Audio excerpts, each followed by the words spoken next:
నిర్మాతలుగా మారి కోట్లలో నష్టపోయిన హీరోయిన్లు ఎవరో ఈ వీడియోలో తెలుసుకుందాం. మహానటి సావిత్రి చిన్నారి పాపలు అనే సినిమాను నిర్మించి భారీగానే నష్టపోయారు. ఆ రోజుల్లో ఈ టాప్ హీరోయిన్ లక్షల్లోనే నష్టపోయింది. అయితే వాటిని ఇప్పటితో పోల్చుకుంటే దాదాపు 100 కోట్లు నష్టపోయిందని పలువురు పేర్కొంటున్నారు. సీనియర్ హీరోయిన్ జయసుధ ఎన్టీఆర్ ఏఎన్ఆర్ తో కలిసి చాలా సినిమాల్లో కనిపించింది.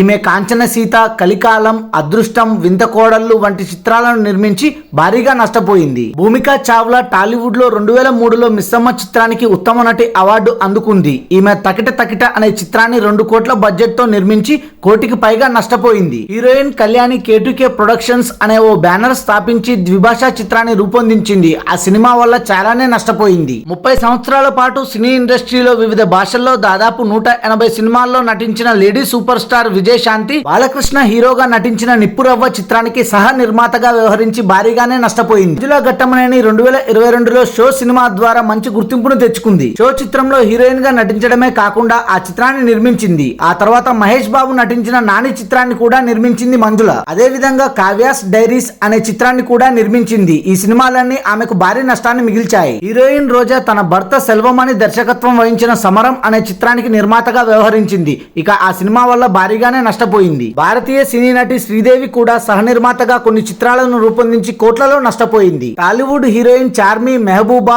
పైసా వసూల్, చివరగా లైగర్ వంటి చిత్రాలను నిర్మించి కోట్ల రూపాయలను నష్టపోయింది. ఇక్కడమ్మాయి ఇక్కడబ్బాయి చిత్రం హీరోయిన్ సుప్రియ యార్లగడ్డ, రాజ్ తరుణ్ తో అనుభవించు రాజా అనే చిత్రాన్ని నిర్మించి భారీగానే నష్టపోయింది. Thanks for watching this video. For more interesting videos please do subscribe.